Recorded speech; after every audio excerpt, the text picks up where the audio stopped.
السلام عليكم ورحمة الله وبركاته. أيها الأحباب، من الله علينا بأن دخلنا ببركة فخامة الرئيس ناصر النبيل عدنان رمضان الضيف الحجرة الشريفة. نحن في داخل الحجرة الشريفة. نحن في داخل الحجرة الشريفة.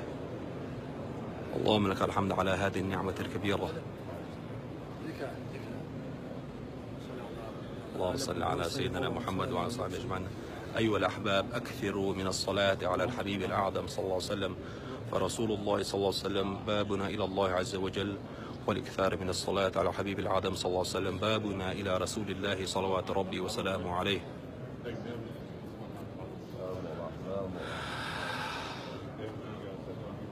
اللهم صل على الحبيب العظيم وعلى آله وصحبه وسلم، والحمد لله رب العالمين.